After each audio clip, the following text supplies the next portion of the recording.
Hi, and welcome to our presentation, Pulsar is the Center of the Stack. I'm Jeff Bolle, the CTO of Q6 Cyber, and I have with me today Daniel Shaver, the team lead for our data flow team. By way of introduction, I have spent my career in the intelligence and technology space and absolutely love leveraging technical solutions to improve the process of intelligence analysis. I've worked in government as well as private industry and in offensive and defensive cybersecurity roles. I've been with Q6 since the beginning, so when we talk a little bit later about the shortcomings of our early approaches, I'm throwing my past self under the bus. Daniel, you want to say a few words about yourself? Absolutely. My name is Daniel Shaver. I lead a small team of developers here at Q6, responsible for data ingestion, enrichment, and reporting. I got my career started as a software support engineer about 15 years ago, did some fintech at Intercontinental Exchange, and eventually joined Q6 about 4 years ago. We are a small team trying to do a lot of things, so we have to adopt a mindset of building resilient, self-healing systems, or at least gracefully failing systems. And I think that mindset really sets the stage for a lot of the decisions we've made over the years. But I'll let Jeff really get into what we do as a company. Thanks, Daniel. So, unlike some of the other companies that we're sharing this virtual stage with, I assume that most of you have not heard of Q6 Cyber. We are a relatively small, focused, cloud-native company dedicated to providing a set of products within the e-crime intelligence space. This is slightly different from a traditional cyber threat intelligence company and cyber threat intelligence products in that we have a heavy focus on helping our clients prevent losses due to fraud, and not so much on preventing technical exploitation of endpoints or preventing spam from going through mail filters, things like that. Our account takeover, credit card, and fraudulent check products all help our clients identify items at high risk of fraud.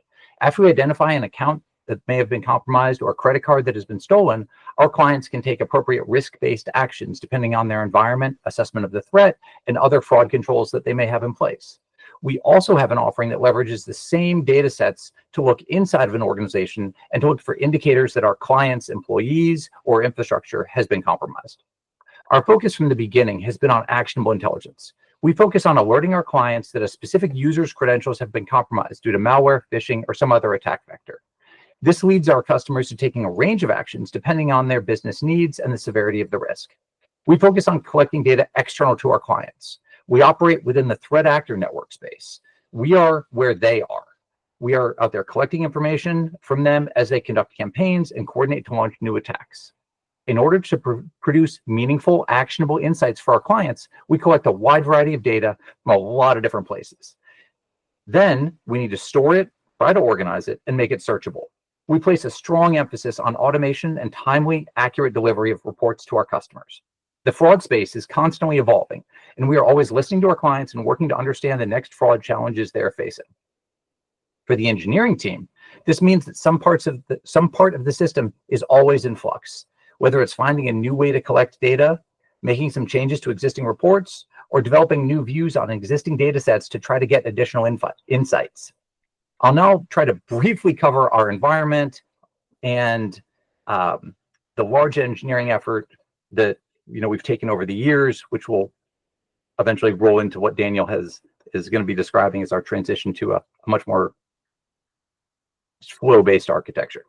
So with that, our architecture that we built from the beginning is what I like to call collection first, meaning that we identified and collected data first and then figured out all the other stuff we needed to do. For us, it was really find what we need to help our clients reduce fraud and worry about everything else later. So we'd have to collect the data and then figure out how to parse, standardize, store, and search all of it. There's a wide variety of data we collect to address our clients' needs. This can range from database dumps to HTTP server access logs, packet captures, to conversation logs, and every variation of file and archive format that you can imagine. As we were finding ways to collect this data, we were also building a system to analyze it and determine which pieces had actionable value. One of the first things we always needed to do with a new source was to browse the data at scale. And when we say at scale, we're not talking about thousands of records or even millions of records, but usually hundreds of millions or billions of records at a time. Our solution to the visibility and data exploration problem was to put all of our data in a very large Elasticsearch cluster. This gave us full text search, flexible ingest, and powerful aggregations. We built a wide variety of scripts, tools, and pipelines to get the data from whatever its original format was into JSON and then load it into Elasticsearch. We try to standardize the various incoming data types into a few common formats to simplify searching and reporting. Given the wide variety of data and the lack of certainty that any one source is actually going to be worth keeping in the long run, a lot of short-term hacked-together solutions and scripts made their way into production and lasted far longer than anyone would have imagined. The chart on this slide is not meant to be something that you can see every detail on. It's really meant to serve as an example. In dark red, we've got our collection sources. In green, we have our processing tools with our data storage in blue. And then finally, on the far right are our UIs in gray. As you can see, it's very much a one-way flow from left to right. There's very little queuing, and every source is processed basically in its entirety to then be loaded. In practice, that meant that it could take us a week or more to load a few 100 million records because processing needed to continue uninterrupted and without error until completion.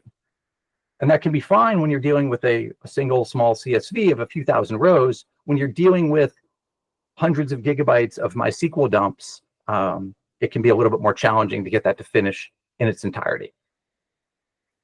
So the realities of updated data sets, ingest errors, formatting edge cases, and other complications that came from running these operations on large data sets became a real problem for us.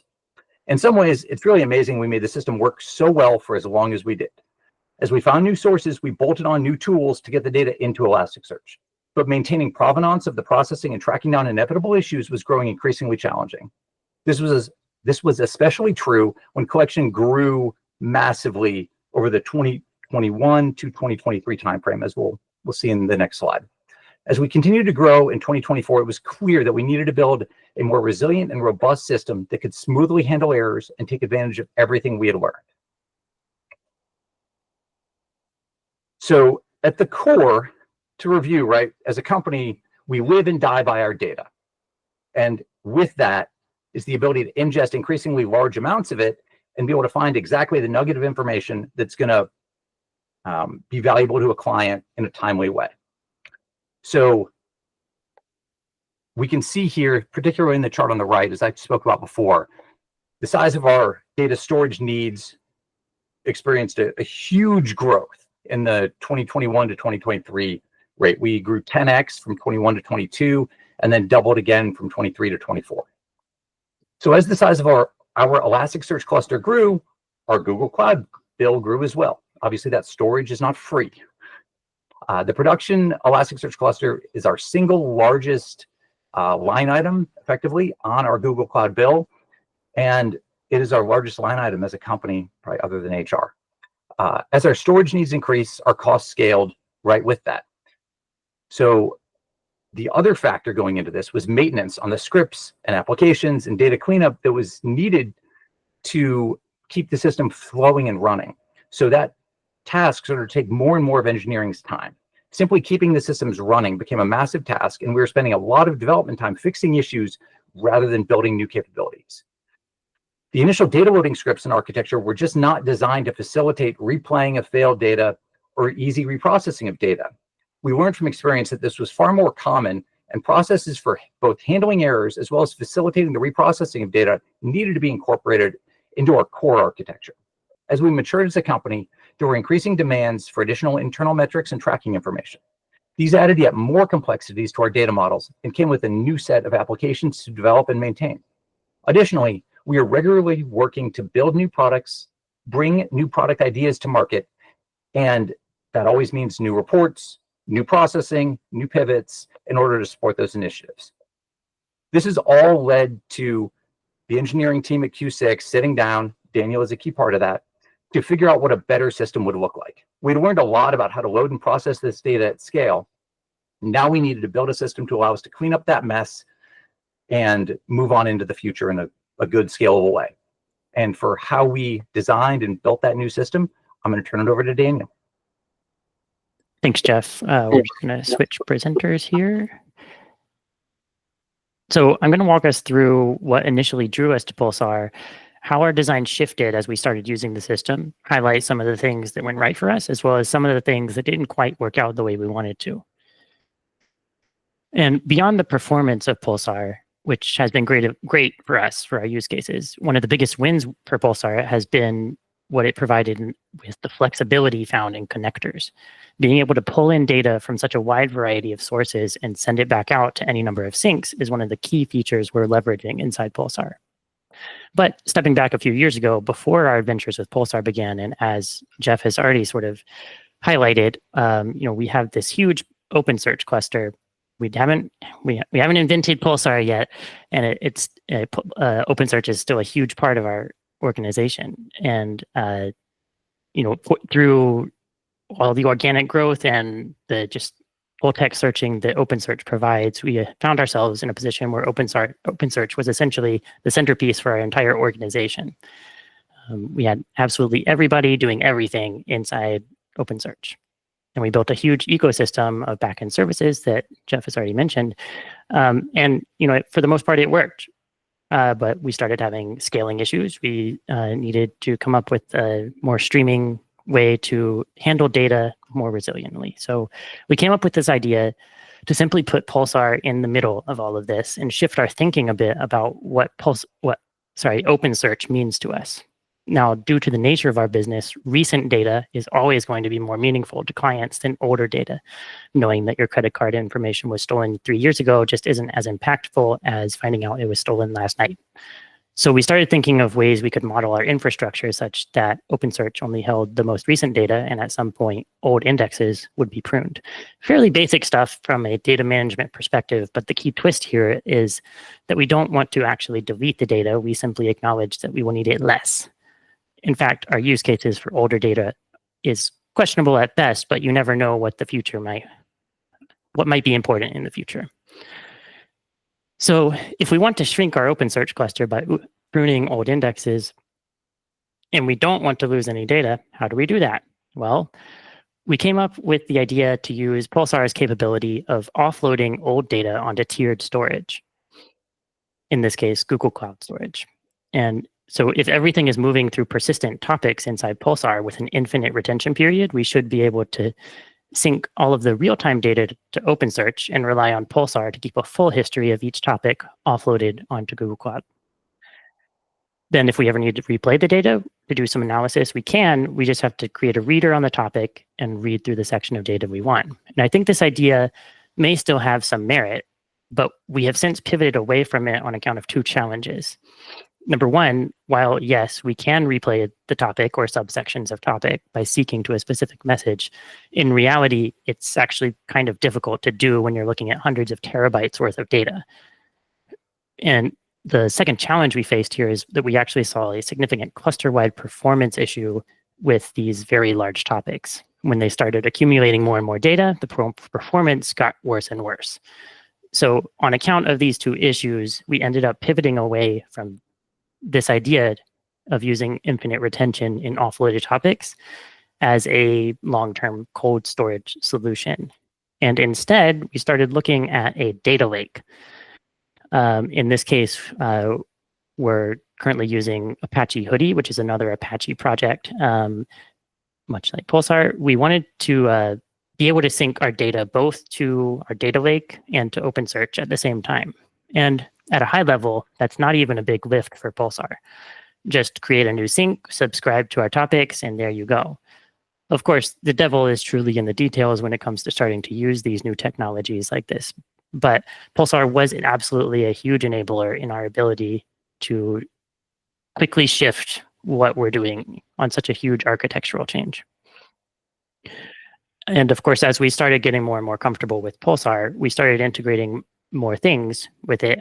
We are huge users of the GCP PubSub messaging system, and Pulsar and PubSub are occupying a similar space, and it was very easy to create sources that just read from PubSub and push messages onto Pulsar as well. And of course, we have Java applications galore with the versatile building blocks that we have with Pulsar in the functions and the connectors. We're able to focus more heavily on delivering systems that actually drive value for the company instead of getting bogged down in some of the backend infrastructural data management type changes. One of the best things about this architecture is that should we come up with another data storage solution in the future, it might actually be as simple as adding in another connector in Pulsar to start using it in real time. Since we're sending all of our data to Pulsar already anyway, it's right there. We can send it anywhere we want. So putting it all together, this is a very high-level architecture diagram I made a couple years ago. And starting from the left, we have several data sources that come into our data enrichment set of applications. Those applications push their messages directly to Pulsar rather than saving them directly to our database, which is what used to happen in the past. And Pulsar handles the persistence of those data to whichever data sources we want. And in this case, we currently are syncing them to two. We have OpenSearch and our data lake Apache Hudi. Okay, so shifting gears a little bit, I wanted to highlight one of the things that I think went well for us. From the beginning, we knew we wanted a system to handle our Pulsar deployments for us. And I'm not talking about the actual, the bookies and all of that. I'm talking about the topics and the functions and the connectors. We wanted to be able to click a button and have all of the entities inside Pulsar deployed for us. And to that end, we designed an application to be able to statically define all of our Pulsar entities as Java objects. And yes, tools such as Spring Data Pulsar do include features to automatically deploy topics and topic settings for you with a simple annotation or configuration file. But we wanted to take it a step further and actually be able to define literally everything, namespaces, packages, functions, syncs, everything, without having to write a big long bash script or something to deploy those things. And on top of that, the other goal with this project was we wanted our applications to have type-safe references to the topics that they want to use. We didn't want to have to copy-paste a bunch of topic names all over the place, and we wanted to have some assurance that our applications would be using the correct schemas. And so we created an application we call the Pulsar deployer. We have a high level of confidence that our Pulsar cluster is running the correct version of all of our functions with the correct settings, and that all of our topics have the correct schema applied to them, because we create actual release builds of our Pulsar schema and use the Pulsar deployer application to deploy that schema with a single line of code. Of course, it's not really a single line of code, but the point is that we don't have to maintain migration scripts. We just edit the statically defined Java objects representing all of our topics and functions, and then the deployer handles making the Pulsar API calls to enact those changes for us. Once we have our schema deployed, we can pull in the static dependency into any of our applications that need to use Pulsar and simply create consumers and producers as needed. Not only that, but because the deployment process is automated, it's dead simple for us to deploy a fully functional Pulsar environment anywhere we want. Any developer can run Pulsar locally and point the deployer at their local instance and have a fully functioning Pulsar cluster in seconds. To really drive this point home, by leveraging Docker via the test containers project, we're able to perform true end-to-end tests with a simple unit test. All we have to do is, once again, run the Pulsar deployer inside a Pulsar test container and exercise our code like we would in a normal unit test. But instead of having to mock out all those Pulsar interactions, we can actually validate that all the wiring is correct. So we're able to easily avoid simple wiring mistakes and validate things like, if I submit a topic or a message to topic A, does it get transformed by function A and end up in topic B? It's a great way to have more confidence that the code that we're pushing to production is going to work. So I've already touched on several of the challenges we've faced, but I want to drive home some of the takeaways from this entire journey that we've embarked over the last couple of years. And for this first one, I'll hand it back over to Jeff. Yeah, thanks, Daniel. It might not be immediately, might not be the most glamorous work, but as you've heard Daniel mention a number of times, right, static references to properly configured Pulsar topics. One of the key things that we took to heart in the re-engineering effort was that schemas matter. Like obviously, most of you learned this lesson much earlier than we did, but we got there eventually, and they're critically important. And enforcing those schemas with a clean way to shuffle off data through dead letter queuing that doesn't match the schema, that isn't well formed, is critically important to maintaining resilient systems that can handle errors and keep functioning for the main data flows that are well formed and do not need to be errored out.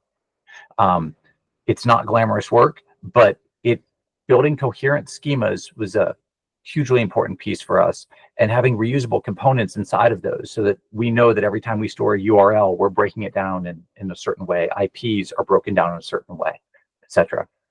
Pulsar schema mechanisms are incredibly helpful for us in ensuring that as we move and transport data, we're sticking to the required schemas. Additionally, in our schemas, we have a rule of no breaking changes with respect to the schemas and naming and object types.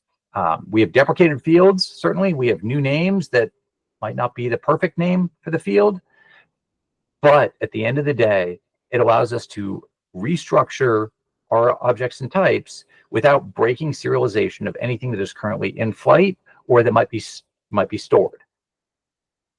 This allows us to have a really, as we've said a number of times, a robust schema where we can be fully sure that the data going through a topic is formatted exactly how we expect it to be, substantially decreasing the maintenance burden associated with the code that consumes and publishes that data, and then obviously all the applications that rely on that. Daniel? Okay, so next up for our lessons learned, we have learned that Pulsar functions themselves should be quite simple. We have deployed quite a few functions in Pulsar over the past year since adopting it, but at the same time, we've actually also deleted quite a few functions as we realized that there are better ways of implementing our specific data flows. We really want your Pulsar functions to be something as simple as data type transformations. If you have a topic that has protobuf on it, then you need something that's reading in JSON. It might make a lot of sense to have a function in between that just calls to JSON on your protobuf just to transform it. It's a very simple, not intensive task. And one of the biggest challenges we face with writing Pulsar functions, we faced several challenges with multi-threading, logging of all things, as well as scaling. For more complex operations, we just found it easier to simply write a standalone application that behaves just like an actual Pulsar function. They simply run in their own context rather than inside the Pulsar function runner. They create their own consumers and producers rather than getting them out of the function context. Because after all, when it comes down to it, a Pulsar function is really just an application that you have less control over, to be perfectly honest. So deploying our medium weight applications via Kubernetes gives us much greater control over everything and falls more in line with the rest of the company's deployment architecture. The last lesson learned we wanted to go over here is that dead letter queues are great. Like, they have saved our butts so many times. And it just proves over and over again with maybe it's just our particular business model, but it's amazing that such a small team of people can maintain and develop the number of things that we do. A large part of that is due to our reliance on dead letter queues. If something goes wrong at 3 a.m. in the morning, no one's getting called. We just have to look at it when we get in the morning and then fix it then. If the important key here is that we have to get out of the way. If something is breaking, we have to get the bad data out of the way and let the rest of the data flows move on as normal, and we can review the malformed data, whatever it is coming in, whenever we have the time to do so. And Pulsar actually makes this super easy to do. So when you have a dead letter queue, usually the way you resolve it is you fix the problem, then you replay the messages. Pulsar actually puts the originating topic on the message that it puts on your DLQ, which helps a lot to replay those. You can just write an application and replay messages for you. And so that about sums up Q6's data streaming journey in a quick 20-ish minutes. I hope you found it interesting and maybe learned something from our use cases. Thanks, Daniel. Thank you, everyone.